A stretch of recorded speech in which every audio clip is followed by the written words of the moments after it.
The 49ers had a lot of things unravel in their week 4 loss to the Jags. Now they must put it behind them on a short week against the Rams on Thursday. But new injury updates may make it an interesting week of preparation for the 49ers. We'll discuss that and more on today's 49K Pod.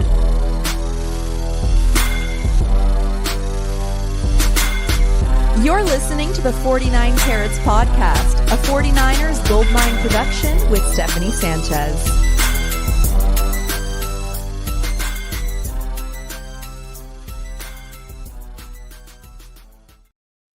What's going on, everyone? Welcome to another edition of the 49 Carats Podcast. I'm your host, Steph. It is Monday, September 29th, and thank you for being here, at least live, because you could be anywhere in the world, including Monday Night Football, watching the Dolphins and the Jets go at it. Let's be honest, nobody wants to watch that, which is why you're here. But thank you for being here. Weston, thank you as well. How you doing? I'm good, Steph. I mean, all things considered, and we'll get into it at length, I'm sure. But hey, we're still 3-1, still sitting at the top of your division. Didn't know if I felt like at the beginning of the season we'd even be here after 4 weeks of football. So, all things considered, it's a Monday. Good news is for us 49er fans, short week till we get to watch our 49ers again. Maybe wipe some of the taste out of our mouth. I'm not too optimistic about that, but there is that opportunity on the horizon. Yeah, I'm like, is it a good thing that it's a short week? On one hand, you could put this loss behind you rather quickly. You move forward. But with this team, as always, there's injuries that we got to talk about. And I guess that's a decent place to start. I mean, since you mentioned it, Weston. So today the 49ers didn't actually practice. And so we do actually, let me go back one page on the slide. So the post week 4 injuries that we're tracking right now. Well, Kyle Shanahan did speak with the media today. He did mention that Brock Purdy with his toe injury, he felt toe soreness Sunday night after the game. And so that's something that the 49ers are going to be monitoring throughout the week. That kind of raises some alarm bells a little bit. Again, it's a short week. You don't feel great about that, but we'll probably know a little more later in the week on Brock. And we'll talk about this, but he also just didn't really look 100% to me and most of us for Sunday's game. So yeah, that could be something that is relevant for Thursday. Then he got Ricky Pearsall with the knee injury. Weston, you remember, last week he had some knee soreness, which wasn't a big issue. He played in this game. And then now it's the other knee, Weston. Yeah. The other knee. And the words that Kyle Shanahan used, he said minor PCL. So possibly a PCL sprain for Pearsall. They're still evaluating there. And rumors say that it's a deep bone contusion as well for Pearsall. So that puts his status for Thursday in doubt as well. Juwan Jennings, who, took a bit of a hit to the ribs in the 2-point conversion that he had in that game. He missed some snaps, but did return to the game.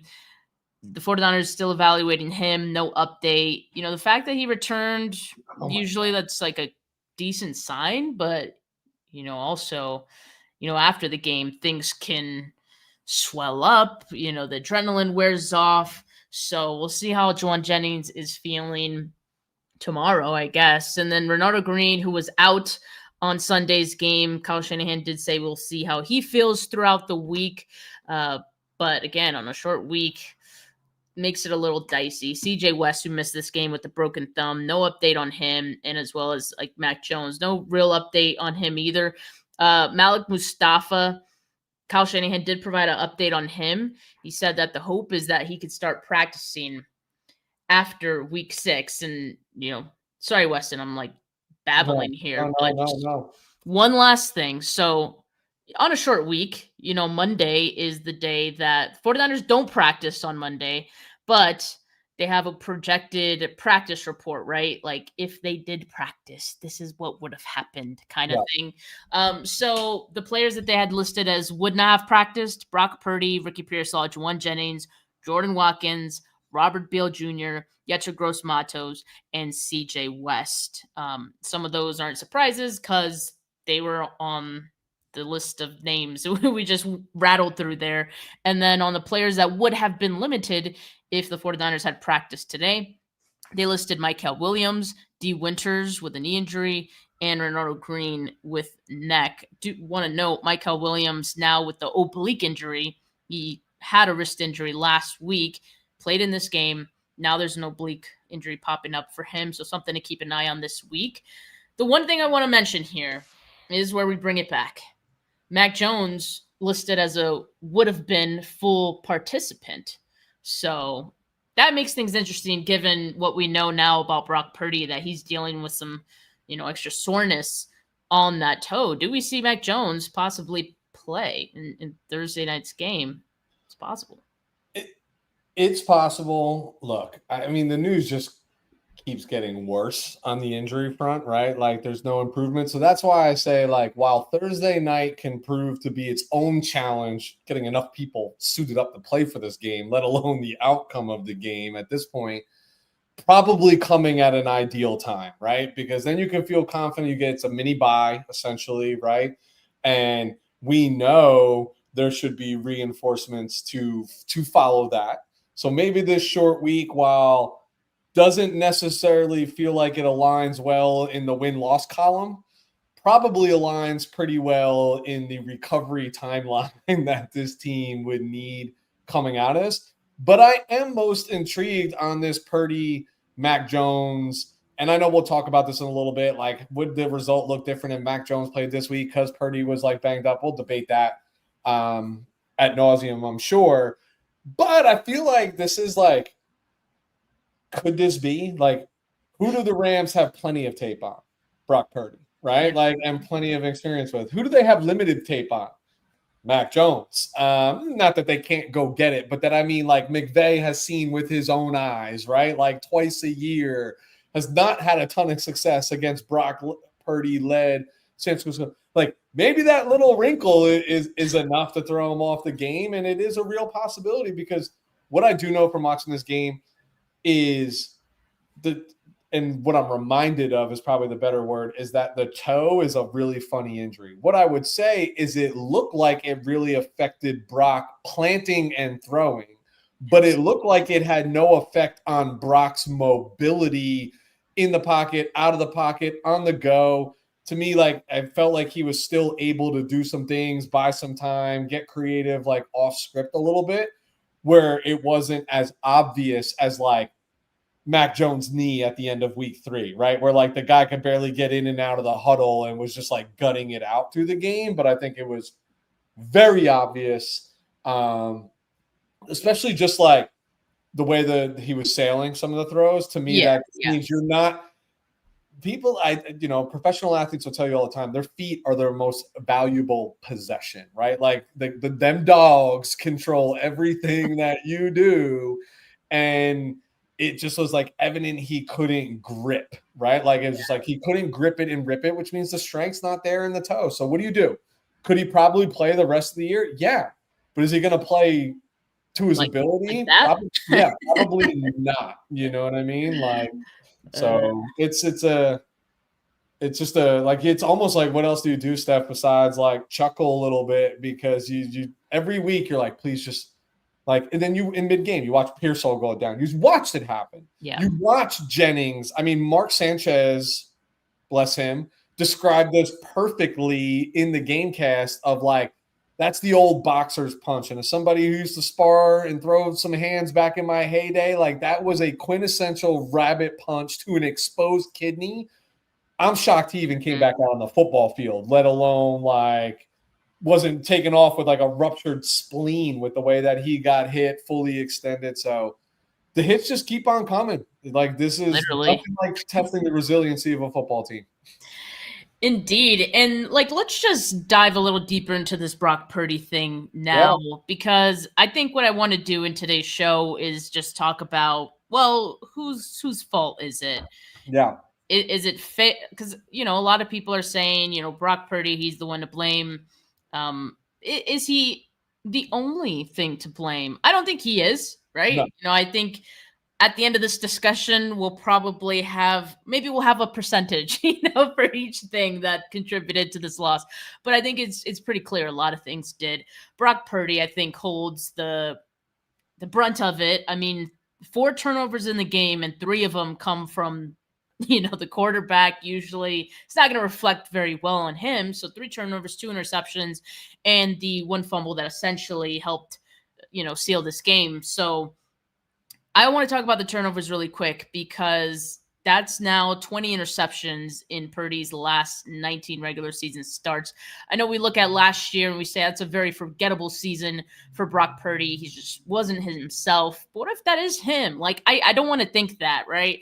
At the same time, I'm like, I can't also say that I don't know that it's not, because it's now a pretty large sample size that now spans, a little over a season now. And so I'm getting a little nervous about, Brock Purdy. And again, I think context is important. The context is that you are missing some receiver. Like, you don't have George Kittle, who's a security blanket out there. You have Brock Purdy playing on a bad toe. And it was obvious, him sailing those passes high were the biggest clue we had. I actually didn't think that his mobility was really there. I think he scrambled only once, where I think he would have scrambled and escaped the pocket several other times, if he wasn't dealing with that toe. So, yeah, I think he definitely was limited. But even still, I mean, I just have some worries about, I think we've seen the best of Brock, and I just kind of wonder if those days are behind us, right? Like, are we going to get those back? Are we going to get those kind of performances again? Does everything really have to be perfect for him to be successful? That was the question everyone had after his 2023 season, right? So I don't want to get too deep into that because we could be here forever. But, I'm feeling nervy about it. On Sunday, 22 of 38, 308 yards. He was 10 for 13 for 129 yards and 2 touchdowns when the ball came out in under 2.5 seconds. When the ball was thrown 2.5 seconds or later, meaning, he had ample time to throw, he was 12 of 25 for 180 yards and 2 interceptions. So it's kind of funny, right? When he was getting the ball out quickly, he was actually better. When he was holding on to it, that's when mistakes happen. And he was pressured on 13 of his dropbacks, going 4 of 12 for 75 yards with an interception and a fumble when pressured. And I want to point this out too. His time to throw, because I know where people are going to go. His time to throw was a little over 3 seconds. It was about 3 seconds, which I think is ample time to get the ball out. But yeah, like, so Weston, chime in on Brock and just like, how are you feeling about him just as a whole? And then also, I guess, within the context of this one game. Yeah. So you said it perfectly that like context is important. Here's why I say that, because, Steph, we've been doing this show together every Monday for how long now? And it took me a long while to get on the Brock bandwagon. I was very skeptical at first, and then the kid played super, super well. So we know what he's capable of. We've seen that, right? I think if you just logged into social media this morning, didn't watch the game, and looked at the StatCom, you would immediately like, Brock lost that football game. And I don't think that's a fair representation of what transpired. Context: just missed 2 weeks, coming back. A lot of unknown around how the injury would linger when it comes to playing. He has a cast around him. Forget who's not there. Let's just talk about who is there, right? Like Ricky Pearsall can't finish the game. Jawan Jennings, his first action coming back, right? Like, they haven't had time to sync up through the season, right, and get that in-season rhythm. Kendrick Bourne, when has he thrown a pass to Kendrick Bourne? The answer is he hasn't. Demarcus Robinson, fresh off of suspension, so there's a lot of just unknowns out there. And I think that reared itself at the end of the game when you just saw confusion in the playbook. People didn't know where to be. I'm not giving Brock an excuse. I don't think he's absolved of blame. Like, I think he contributed to this loss as much as many other folks. What I think is being blown out of context is is Brock not that guy, right? Like, is he incapable of doing special things that we've seen him do before? And I think you have to look at it from the lens of like, you can't sit here and say bad interception, the one that I'm not saying it was a great throw, and I'm not saying Christian McCaffrey's at fault, right? Like, bad interception where like a game of centimeters, if that's a centimeter lower, maybe Christian McCaffrey makes that play and it's a moot point, right? Like, people have been asking for a quarterback for the San Francisco 49ers that is a little bit more of a gunslinger, right? Like a little bit more of trusts his instincts and lets it rip. And Brock's still doing that, even not confident with his injury. And yes, he had some balls sail on him. Let's call it rust. Let's call it whatever you want. We've seen him make that throw, right? We've seen him make those throws. It's not like we've never seen those throws completed. We've seen them look better. I think there's just too much that factors into it to say in context of this game that Brock is at fault. Don't know if that's true. Look, the ball, it was the right read to Christian McCaffrey. He made a play, right? Scrambling out to his right, came back across the field.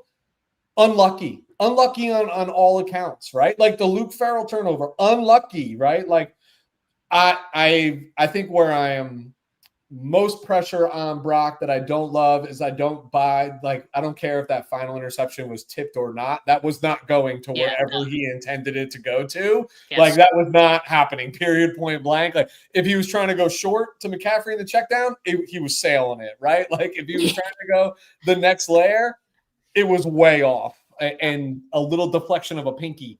I know these are big, giant men, is not affecting the trajectory. I think where I'm at is like, we have seen Brock play better.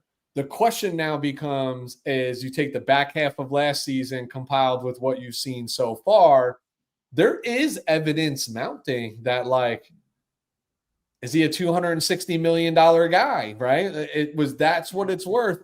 But to those people, Steph, because there are those people out there right now that are so thrilled to be right that they told you that Brock, like, isn't the guy. Like, they're thrilled, be honest. Of course. But here's my point. What were the options? Like, literally, still nobody has given you an option. Nobody's given you a better plan or a better path. Don't tell me Mac Jones. Let's not take away from the fact that that's a really good defense that through 4 weeks has averaged over 3 turnovers or takeaways a game through 4 weeks. Like, they're trending in like, for real. Yeah, like, you have to give credit where credit is due. They were prepared to pounce on opportunities. They knew where the opportunities were be, and the defense they sit in creates those. Like, deflected passes, they're going to fall right in your lap. They're sitting in the zone. Nobody's running man. Nobody's backs to the ball. Everybody's watching the ball the entire time. So there's plenty of blame to go around. What I need to say is, like, hey, we saw a pretty good Brock week 1 against Seattle on the road, right? Nobody's going to contest that. Then we didn't see Brock for 2 weeks. And now you're seeing him coming off the toe injury. Like, where we still sit in this typical 49er quarterback limbo. You can't call it in either direction. It's funny. It's so funny. Like, you already had people thinking, oh, like, Mac Jones looks so good in those previous 2 games, like he should start, which, by the way, like, I think he would have started one more game if he was healthier. Yeah. If he was healthier than Brock, he would definitely be starting the game. I think it was a situation where Brock just happened to be the healthier of the 2 and clearly not 100% yet, but neither of them were. So they kind of just had to roll with Brock. But yeah, I think Mac would have started if he could have. So yeah, that kind of makes week 4 interesting, which feels like the most 49er thing ever. It's like, oh, here's a quarterback you're kind of intrigued by, and not everyone, right? But, you know, some of us are, and it's like, oh, well, the starting quarterback gets hurt, and now this guy has an opportunity to show you what he has. I mean, we already saw that in the 2 games that he played, but for Brock to kind of, I don't want to say re-aggravate, I don't know if that's the right word, but now he's dealing with soreness right on that toe again.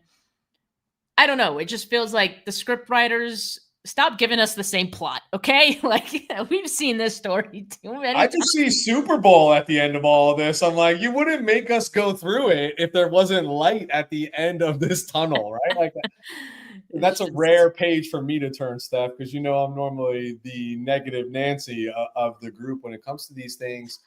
I just think this loss is so much.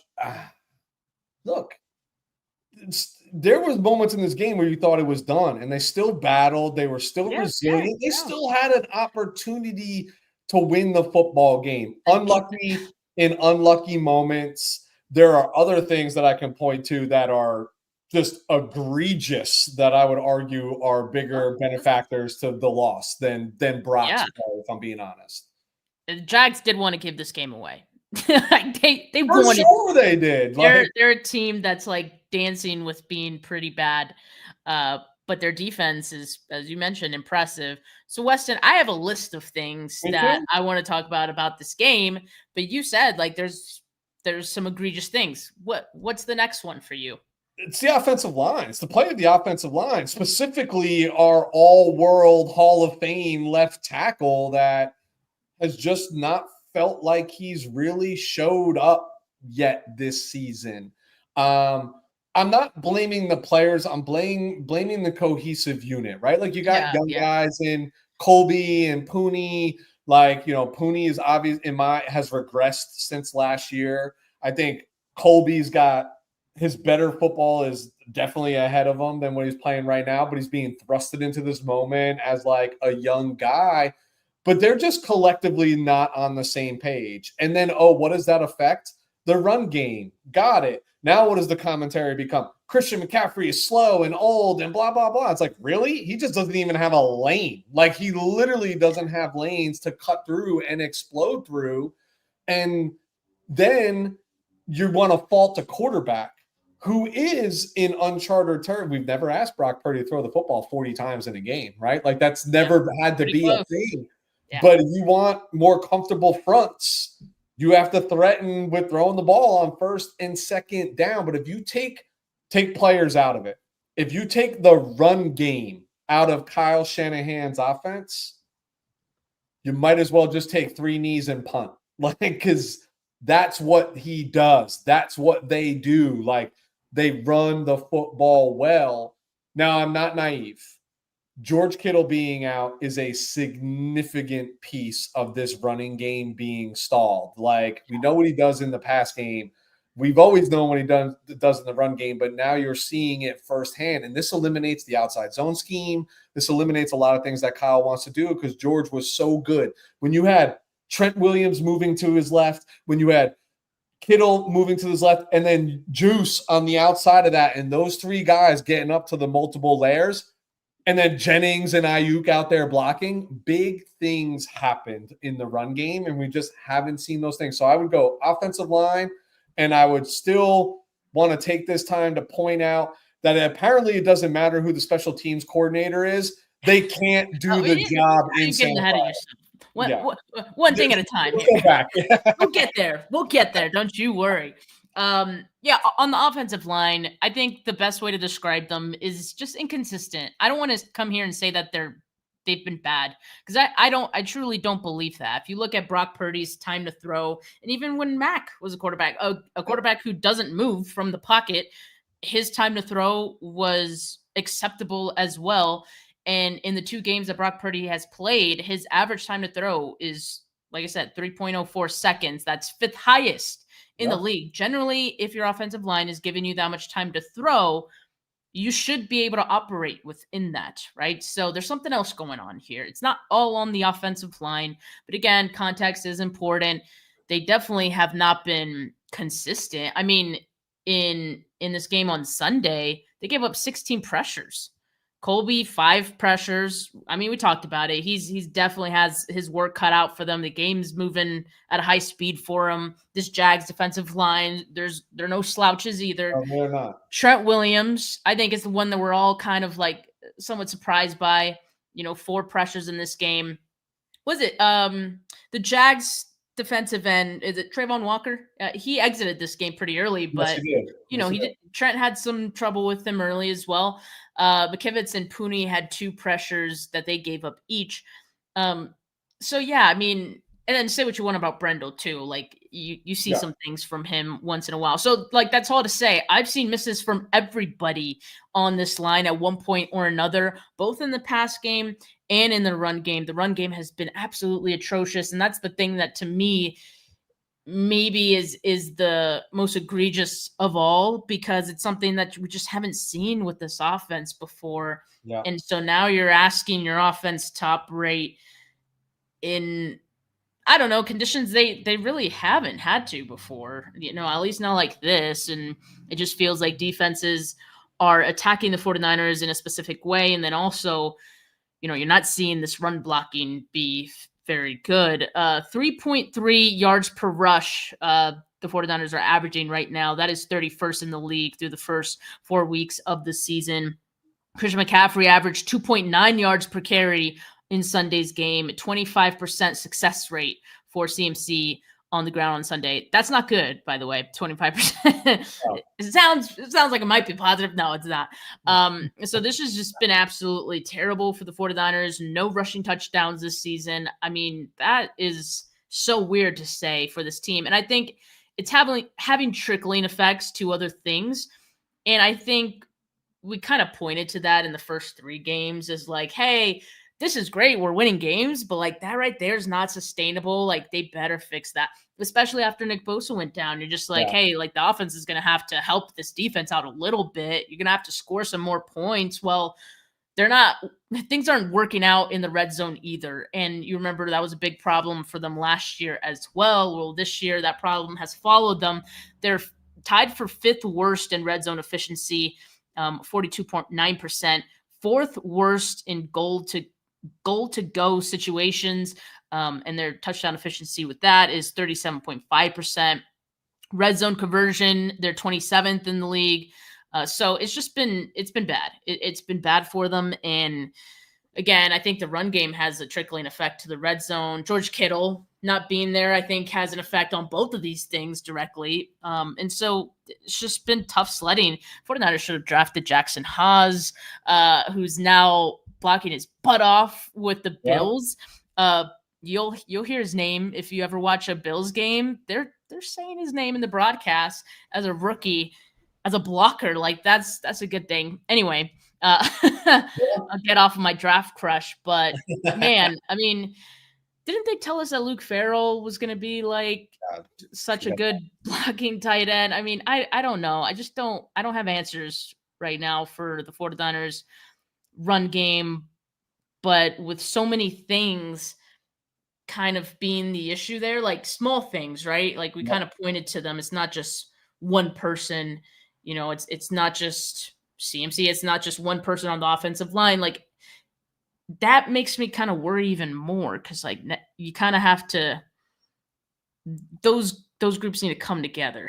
and that's not going to be a 1 week thing, know. So that's my concern on the offense, and it doesn't help Brock Purdy out. Like, yeah, if Brock Purdy needs conditions to be easier for him, or just like closer to perfect like they were in the 2023 season, then this run game right now is not helping him at all. And as you mentioned, like nearly 40 passes in a game, that's just not where Brock Purdy is going to excel. I think we know that.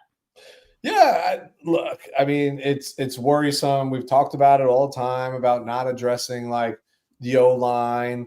I think, which is contributing to red zone inefficiency. What I did like coming out of that game was, a lot of this is going to come up to Kyle, like masking the deficiencies with scheme, with play calling, etc. And he found a little creativity on the little shovel pass that gets McCaffrey in. Like that's what you got to figure out, right? Like you got to figure out, look, it's really hard to score in the red zone. Like it's actually really hard, right? You have 22 bodies, and it gets more difficult as you get closer to the line or to the goal line. and we're not really built for the tush push or the quarterback sneak. We don't have a 6'6" Trevor Lawrence who's 260 pounds who can just, lean forward, etc. I think. Look, I'm really nervous because they're in these games. They're trying to win these games, i.e. Christian McCaffrey's getting a ton of work. I think the run game needs to look a little different. And it needs to look a little different in the form of more touches for Brian Robinson, more touches for Isaac Guerrero. You're suiting Guerrero up. Yeah. You're suiting him up. Like, maybe he finds a crease and has home run speed and can go a little bit. Brian Robinson is not an outside zone scheme guy, right? Like, he's a little bit more between the tackles with some juice. So you're going to have to figure out ways to get the balls in these hands. And look, the outside zone run game is really hard to execute and draw up. So when they hit home runs, they hit home runs. Yeah. But they also get 6 and 7 yard losses pretty regularly, right? When it takes one player to blow it up. You want to take the pressure off the run game a little bit, you have to force the issue between the tackles. You have to force the issue. And that's, to me, why you brought Brian Robinson here, right? Like, yeah, I think so. Let the second-year player, sorry, Isaac Guerrero, but if you get nicked up in the middle of the games, we ask you to go between the tackles. It's better than losing Christian McCaffrey, right? Like, so you need to take a few of these stumps, and then it's going to become creativity, or else you are going to see Brock Purdy, Mac Jones, whoever it is, ball's going to be in the air 35 times a game. And I don't think that's the way we're built. Definitely not, and I don't think that's the way that Kyle Shanahan, he doesn't want to do that. He doesn't want to, and Kyle was actually asked about the run game after the game on Sunday. And so I wanted to play this clip because he did provide some good insight on what's going on here. Would have done better today because you get heavy two shell defenses. You can't get a big explosive run. Usually comes down to third down. And that's what we struggled at the week before. Well, running game week after week, that's not really breaking through. Just not enough explosives, really. I mean, we're getting extremely heavy two shell defenses. And I would have thought we would have done better today because you get heavy two shell defenses. You can't get a big explosive run. Usually comes down to third down, and that's what we struggled at the week before. But I thought we did real well on third down today. Which should have kept us out there and kept us going.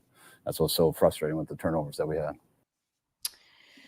Yeah, so again, like killer stuff. Besides everything, he's not wrong.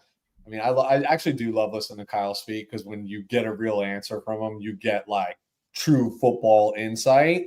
Yeah. But it's rare that he gives you a full answer because he's the best kind of arrogant, in my opinion. But in any case, he's not wrong. Like, they moved the ball and they did it well. And like, I know we're like, 3 yards, 3.5 yards a clip. Well, that's a first down, right? 3 times in a row, that's a first down. That's what you want from your run game. So it's not as bad as we want to call it out. It's no explosives.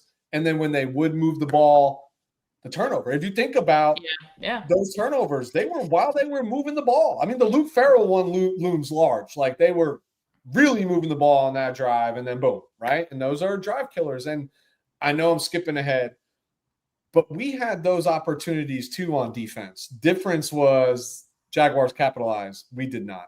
Exactly. Which I knew that this game was going to come down to that because if you look at the Jags the previous 3 weeks, they were also susceptible to making mistakes. One of the most penalized teams. They had a ton of penalties in this game. That's like one of the things that I think helped the 49ers quite a bit, especially in like their last scoring drive that they had. But in any case, it was going to come down to which team could capitalize. Well, right out the gate, the Jags capitalized them on the 49ers turnovers. And on the other hand, 49ers defense didn't have any turnovers. They're still waiting for their first interception of the season. Fred Warner, he keeps getting this close. He's so close. He's going to get one, but it's like, my goodness, get that guy on the jugs machine, please. Yep. Kendrick Bourne, get him on the jugs machine too while we're at it. But on the topic of turnovers, tied for the 49ers offense, tied with for most turnovers with 8. Their turnover margin average per game is negative 1.3. That is 28th in the NFL. Like, if you're going to shoot yourself in the foot, you're gonna find it really hard to win football games.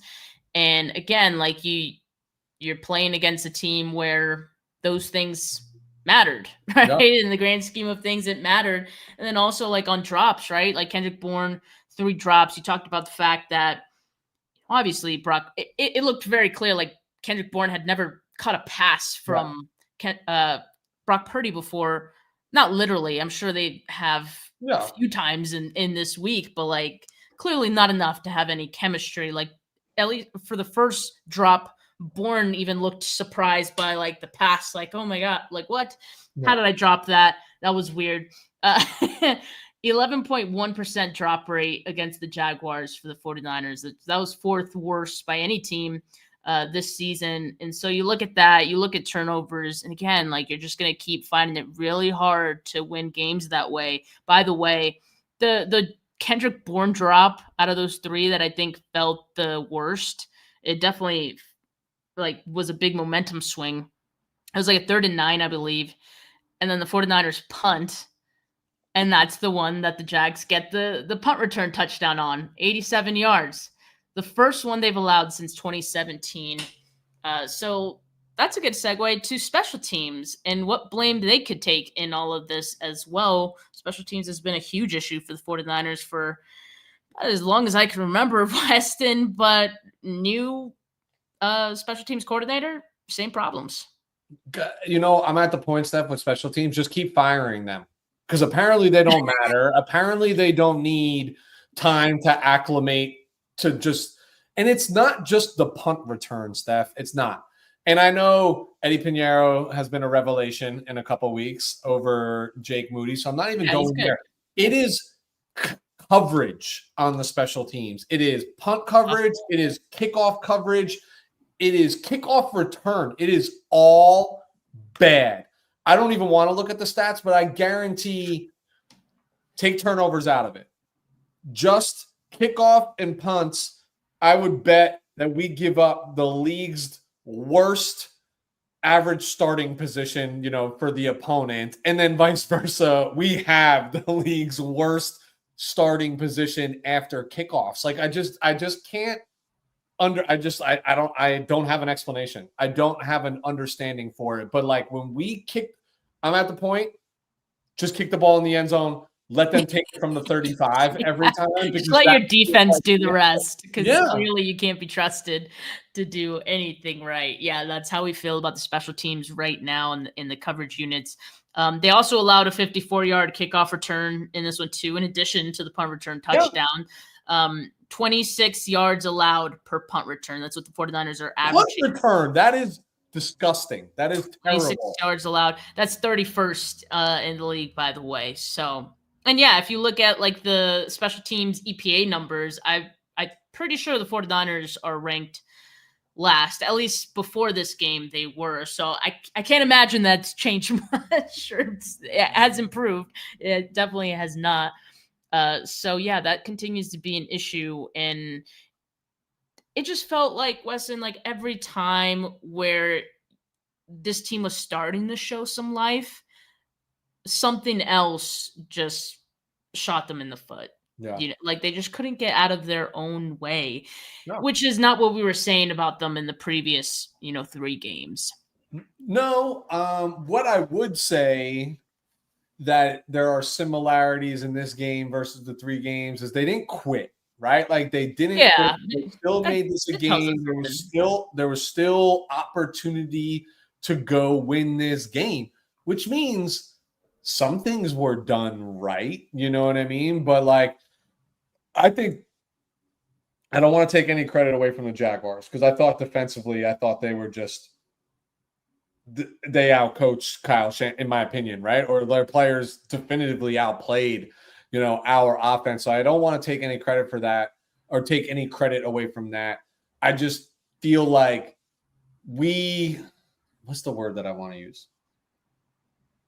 We just weren't up to the challenge. And to your point, like we were our own worst enemy is basically what I want to say, right? Like we lost the game versus being beaten in my opinion. And I don't like to say that because it feels like I'm making excuses for the team and saying there's a brighter avenue, but that's what it felt like. It felt like every moment they grabbed the momentum back, something backbreaking happened within the next 3 plays, you know? Yeah, I know. It was like so soon after. Yeah. You're just like, give me a break. Yeah.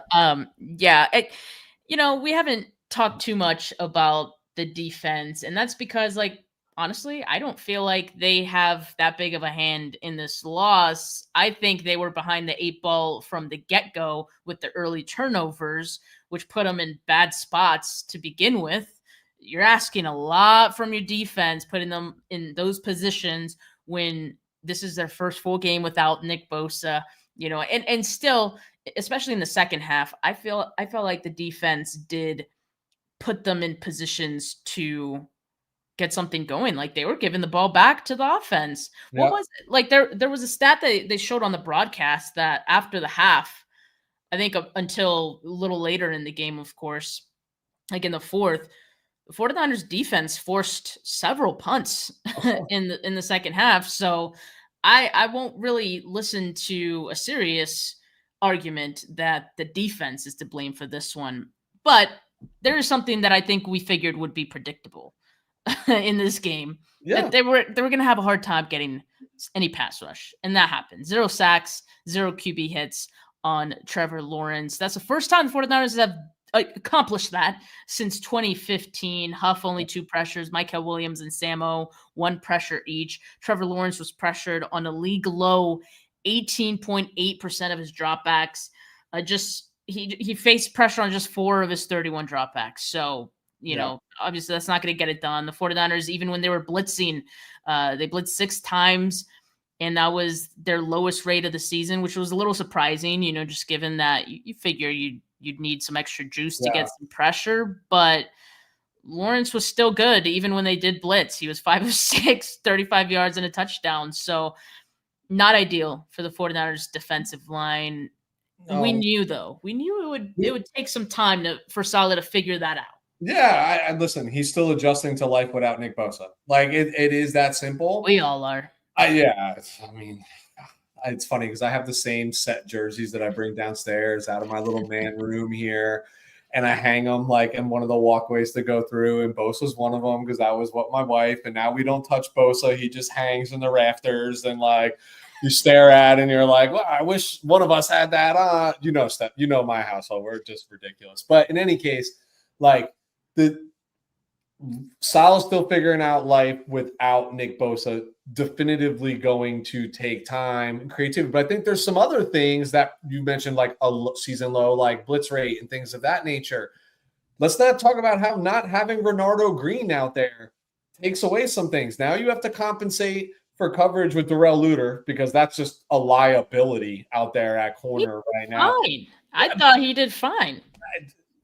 He's a liability out there. I'm just telling you, he's a liability. And I'm telling you, not on Sunday, but coverage, he was accounted for. I'll tell you that much, right? Like, somebody sat there. I think that's part of the reason why you didn't see D Winters like have such an impact on this game, is because I think he was out covering the flat more than he was giving Luter underneath help so he couldn't get beat over the top. All of that matters, right? Like, and because you're not sending D with pressure, and then you can't send Fred with pressure. They were reluctant in coverage to send Upton, which we saw a little wrinkle of like throughout the first few weeks. So I think, again, Robert Saleh is still figuring out life with Nick Bosa, and I know it didn't show up in the stat column from a sack and pressure perspective, but you mentioned earlier, I would say that anybody who's trying to have a serious conversation with you about how the defense contributes to this loss is actually not having a serious conversation. Period, point blank. Like, I thought, if anything, given the circumstances and the positions that they were faced with throughout this game that were inflicted by the offense, even inflicted by the referees, where apparently they just decided that we weren't accepting penalties like in logical states. Yeah, I thought the defense played lights. I thought the defense played phenomenal given the circumstances. Like, phenomenal outside of not getting pressure, but minus one of the league's best pass rushers who frees up so much more opportunities. What we did see is life is going to get harder for Michael Williams without Nick Bosa there. Life is going to get harder for Bryce Huff without Nick Bosa there. That's just the reality of it. But where do you find the pickup? And I just don't think they had the tools out on the field. Even that just Bernardo Green piece missing, you feel a lot more confident leaving those two out there on an island where you can send pressure, But I thought the defense was stout. No pun intended. I thought Upton Stout is just like progressing right before our eyes and making mistakes, but making them at 1,000 miles an hour and flying around the football field with just reckless abandon. Like, I love this kid. I think he is going to be a tremendous football player for this team. And yeah, he should have had our first interception and it was called back over a phantom penalty. If I'm coaching him up, the coaches do exactly that, because 9 times out of 10, that call's not coming against you. It's just angle, right? Like that the official saw it. I mean, Jesus, Travis Hunter didn't even put his hands up asking for the flag, like. Yeah, it was weird. Yeah, but like I thought the defense, Steph, honestly, given all that we're talking about, the defense is the reason this was still even a game at the end. That's a silver lining, right? Yep, I mean, yeah. In that case, let's get to more silver linings if we can find them for this week's game. 49K Player of the Week nominees. I'll let you go first, Weston, for a nominee. I'm not going to take the obvious one. There's an obvious one? There is an obvious one, in my opinion. There's definitively an obvious one.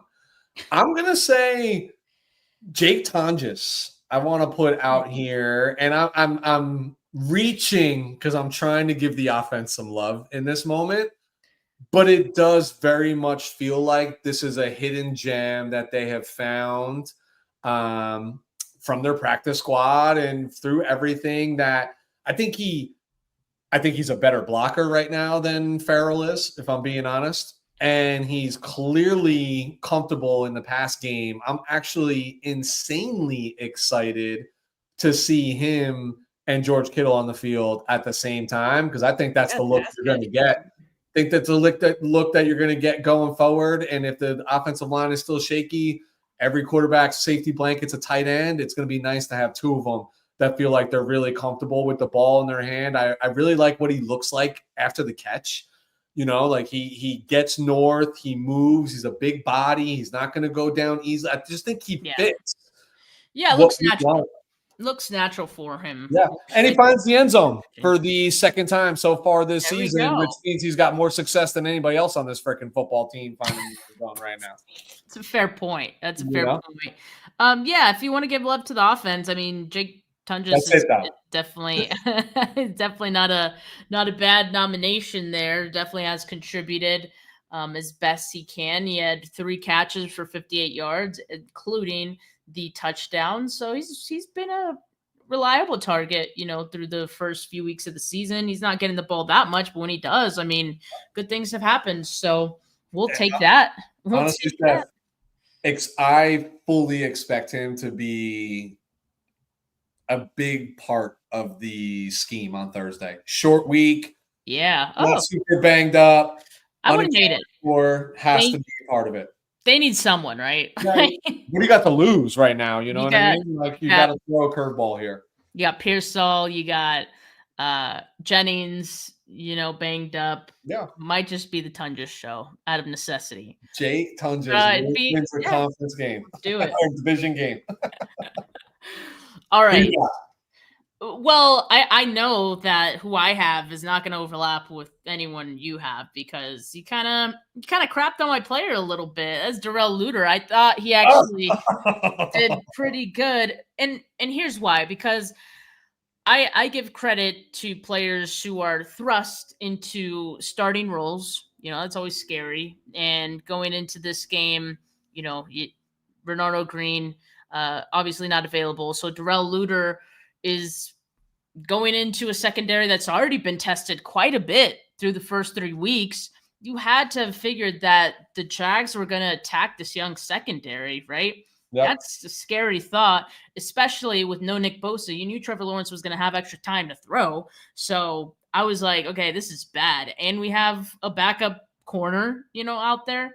But he actually surprised me, because we didn't see any negative plays from him in a game where you would have thought that Jags would have spammed the hell out of whoever Darrell Luter was targeting. I'll tell you what, though, he was targeted twice, allowed just one catch for 11 yards against Brian Thomas Jr. And PFF had him listed as the 49ers' highest graded run defender on Sunday as well. So that counts for something. I'm not saying he's better than Renardo Green. I think Green was missed out there as well. But Darrell Luter, I think, filled in pretty admirably in his place, all things considered. And look, if this was any other week, Weston, I don't think I'd be, given a nomination to Darrell Luter, to be fair. But, in a loss and you're basically finding a bright spot is like pulling teeth. I felt like Darrell Luter deserves some love. Look, this is awkward. I know, it's like I think it's like the first time you can't even agree at all. I know, but we're not disagreeing. I think, look, he did nothing egregious for sure. So I think part of this is comparison to a bar of expectation for what you might have saw, considering he was out there. I do believe in my hearts of hearts that a lot of that was schematic, making sure that he was protected. I don't want to say at all costs in multiple scenarios. But look, he definitely didn't give up a home run ball like I thought was like, I mean, anytime I saw why am I drawing a blank on his name, number 7 outside with him, I was like, here we go. Like this is gonna be a deep ball. I think they were smart, scheme, took it away. And yes, I do think there were people who had a worse game on the defensive side of the ball than Luter did. It's fair. It's fair. I think you're reaching just like I was reaching on Tonjes a little bit. Yeah. We wanted to switch it up because it was almost like if we don't mention these guys now, when will? Yeah, when are you ever going to? Except Thursday night. Mark my word. We'll be talking about Jake Tonjes on Monday. Oh my gosh. All right, so that's your guy. Yeah, and that's it. Like I couldn't even think of anyone else. Like I thought about squeezing someone else in there, but I'll let you. I'm a little shocked. I thought once again Fred Warner. Yeah, that's the guy. I was like best linebacker in football. I know it's a little controversial. He dove over the pile at the end of the game to Trevor Lawrence. I don't care. I love it. I love every second of that. There was 1 minute and 15 seconds left on the clock, and he wasn't kneeling. He was like pausing and taking his time. Like this is a 1-possession freaking football game. Like that's just who Fred is. And you take that away from Fred, you take everything away from Fred. And look, Fred's he's an all-pro person too. I'm sure at this point he's probably already exchanged a message with Lawrence, like, my bad, guy. Like, I'm just trying to win a football game, like that sort of thing. But he's that fire. Johnny on the spot. Gosh, those interceptions will come, but he had multiple moments, punched the ball out, which would have been really opportune if we could have jumped on that football that just kind of got like hidden behind the Jaguars offensive player and you couldn't see it. Brian Thomas. I don't know why I couldn't think of his name before. Sorry, it just came to me. But in any case, I thought Fred, as always. Yeah, no, he was the one that I was thinking of putting in here. And so I was like, I'm sure Weston will nominate him because again, we're so limited on options. But yeah, I mean, I think the reason that I had a hard time just letting a linebacker run away with a nomination here, while D. Winters and Fred Warner continue to play well, is like Travis Etienne had 123 rushing yards. Like that, I just couldn't get over that. And while the defense as a whole did come together, and as I said, I do think they gave the offense a lot of chances, it felt like much more of a collective effort from the defense this week than, one player really doing all of the work, and I only nominated Darrell Luter because not really because he did anything spectacular as far as his play. It was more so just because he wasn't targeted and that's usually a good thing for corners.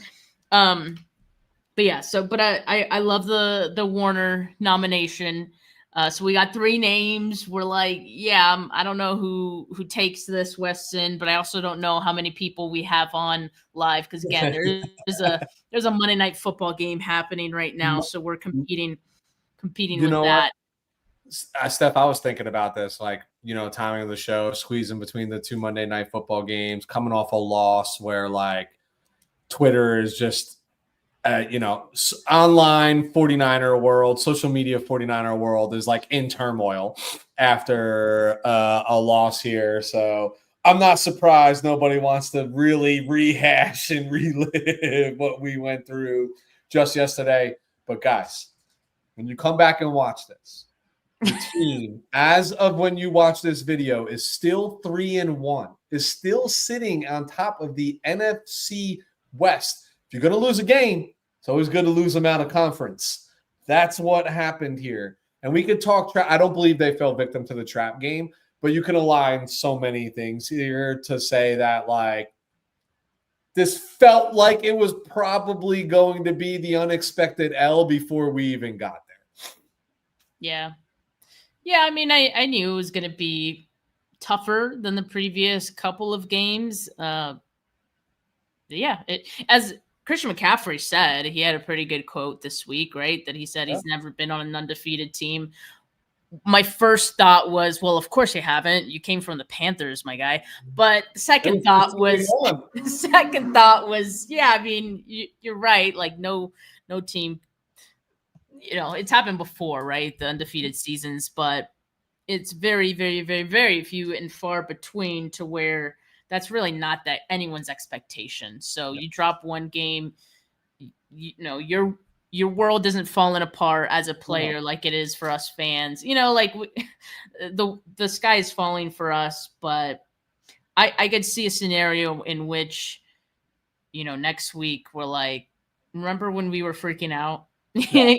So that sometimes happens, and hopefully that's the case for this 2025 team, because they have given me some hope, that I think the 2024 team failed to give me, right? Like this team does have some life. It has some fight in them. That's something that we missed. So, and we saw it. We saw it in this game. They have some fight. So that's a good takeaway from this one. But Weston, who are you voting for here? Jake Tonjes. Well, it's not who are you voting for? And then we might have to phone in a friend for the tiebreaker. At this point, I'm just gonna vote for Jake Tonjes. He did it. Steph, I think the truth is like, it's 49er fans, Steph's listeners, it's okay. Like, we might have a little slide here. We might. But we're figuring things out. And remember what the season was always about. The biggest disservice the 49ers did for themselves was winning the first 3 freaking games. You know what I mean? Like, yeah, you set the wrong expectations, guy. You got to figure that out, Absolutely. I have thought about that. I was like, had them not given us hope in like the first 3 games, I'd have just been like, hey, like this is exactly what I expected from this team. Totally. They're figuring it out. You got a very young defense. You got a lot of injuries. So, but the excuses that we could make to justify if they were 1-3 or 2-2 at this point are still the same excuses that exist, but they're 3-1. So like, hey, look around the NFL. A lot of teams, look at the Baltimore Ravens, right? And they're all pro, all world, Lamar Jackson, like, you know what I mean? Like it's been a struggle for a few teams to get things going. This is the NFL. It will all balance out. It will balance out in a few weeks. And good news for us is like post division game, all bets are off, right? Like I don't care who's injured. I don't care what's what. Division games are scrappy.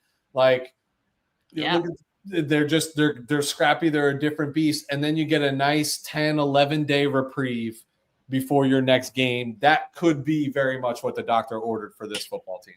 Yeah, mini bye week. So yeah, a lot hinges on this game, of course. I know it's early in the season. I know the 49ers are 3-1, but it is a divisional game after all, and both teams are 3-1 right now. So that means they're playing for first place in the NFC West. So it's going to be a good one. Plan to go to that game.